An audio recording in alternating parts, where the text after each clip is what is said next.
What's good, Rizzle fam? We got a whole mess of lies, anger, diss tracks, and bad blood to dig into today. What once started as love between rappers, friends, mentors, and legends has gone sour.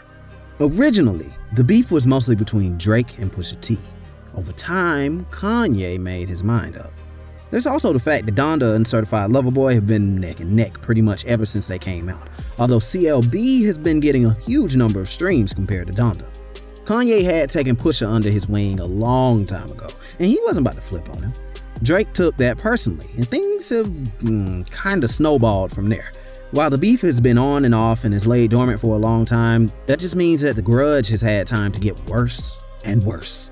But what set everything off this time? Where did the grudge even begin? How did Andre 3000 find himself involved in the situation? We'll get into all that and more right here on Rizzle. For those who are, still not aware of why Kanye and Drake really started to beef, it all started back in the day when Pusha put out a diss track directed at Lil Wayne, who Drake learned a lot from during his early career. He spent a lot of time around Wayne, especially since he was signed to Young Money. The diss track was called Don't Fuck With Me. And while he didn't call out Drake directly, he did put a 16 over one of Drake's beats. The track he rapped over was called Dreams Money Can Buy, and on it he said, "But only sophomores acting like they boss lords. Fame's such a funny thing for sure." The track dropped around the time Drake put out Take Care, which was his second album. That, mixed with his beat, means that it was definitely a shot at Drake. After that, Weezy made it clear that he wasn't having any Pusha's disses by tweeting, "Fuck Pusha T and anybody that love him." In the following years, there were diss tracks back and forth between the two rappers. Ye got more involved, Drake started beefing with Kanye over his involvement, and things just generally got worse. Some of the highlights of that are Drake was accused of having a ghostwriter. Drake pointed out that he thought Pusha T's lifestyle was all talk, and that he wasn't really in these streets like that. And the existence of Drake's secret son was also revealed. At first, Drake and most of the world thought that it was Pusha who leaked the information. That's not what happened though. According to sources, it was actually Drake's longtime producer who went public with the information. After that, there were a few other diss tracks released, but nothing really that big. Multiple verses were cut from albums because the people involved didn't know that the records would contribute further to the beef, and the argument faded into obscurity for a long time. While things were quiet for a while, they would heat up again. The big track that really blew up everything between Kanye and Drake is 7 a.m. on the Bridle Path. Of course, there were rumors about Drake and Kim Kardashian having a fling, especially because the direction Drake raps on Sicko Mode are the exact same directions from Drake's house to Ye's.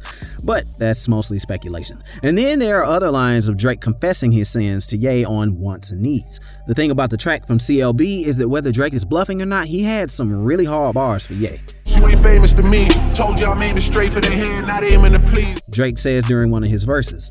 This is already some serious rough talk. I mean, legitimately talking like he's about to send some thugs after Ye if he doesn't straighten up his act. Drake goes on to say, "I could give a about who designing your sneakers and tees. Have somebody put you on Gildan. You play with my seed." That's where it gets legitimately crazy. It's one thing to talk about murder, metaphorically, but putting someone on a t-shirt isn't a joke. That's some real stuff that people do in the streets. And to make a comment about someone as high profile as Kanye shows that Drake isn't just capping about this beef.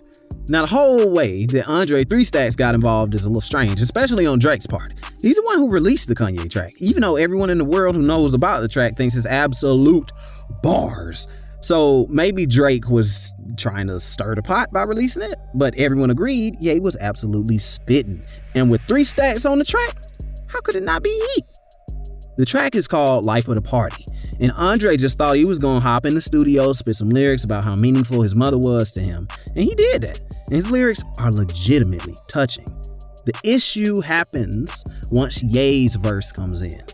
The reason the song didn't make it to the album is that Andre didn't know the album was supposed to be clean when he laid the bars down. According to him, the raw emotion he wanted to put in the track wouldn't translate if he wasn't allowed to cuss. Because of that, the track was scrapped until Drake got a hold of it and leaked it.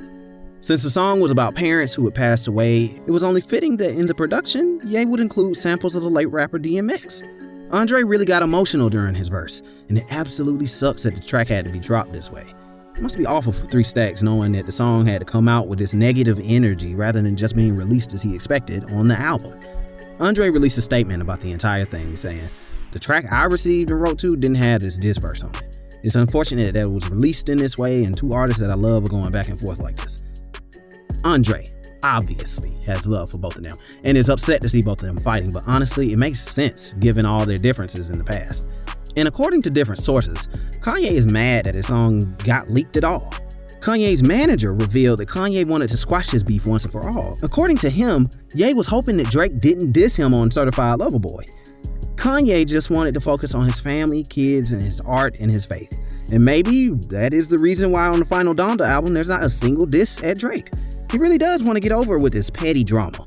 But not only did Drake release an entire diss song about Kanye, but he also leaked his own song. At this point, it feels like Drake is really pushing the beef, and he only leaked Kanye's song so he could get a response from Kanye. Now that the world knows that there's a Drake diss track out there by Kanye, even though Kanye didn't really release it, there are high chances that Drake will respond to it with another diss track. So will Kanye respond to that if Drake happens to release another diss track? Only time will tell. It really comes down to one thing here, and it's not that we're picking sides, but we do have to talk about the difference between Drake and Ye. Drake makes music for the masses. Drake puts out tracks that he knows are going to sell, that he knows are going to do some big numbers. The issue that he's been called out for time and time again is that his music doesn't really change. His lyrics don't evolve, and neither does his sound, honestly. We don't even need to talk about what's wrong with Kanye as a person. It's already been too well documented. The dude has had a rough life, and he struggles a lot with his mental health. Something that does need to be said, though, is that he's a legitimate artist. It's not that, Drake isn't. It's just that Ye has a vision. He makes whole albums as experiences, and 808s and Heartbreak basically laid the groundwork for a lot of Drake's career, with all the minimal production and spacey vibes, right? For Drake to pretend like Kanye's washed up and doesn't know what he's doing is kinda goofy. Kanye's also become one of the only artists ever to have as many albums debut at the top of the Billboard Hot 100s chart. While Drake is pulling massive amounts of streams, that's not something that you can't do overnight. We've literally seen boo-boo rappers come out and do that. At the same time, we're not out here to diss Drake. We're just saying that Ye deserves respect, and that despite the differences between Ye and Drake, Drake should have respect for Ye. But what do y'all think though, Rizzle fam? Should Ye have let the track slide despite the cussing for the sake of making sure Andre was happy with contributing? Is Drake all the way messed up on this one, or does he have a right to be angry? Let us know what you think in the comments, and don't be afraid to leave a like if you enjoyed the video. Don't forget to ring that bell down below and set your preference so you don't miss a single video we put out. That way you can keep up to date on the latest rap news. As always, have a great rest of your day, and don't forget to keep it Rizzle.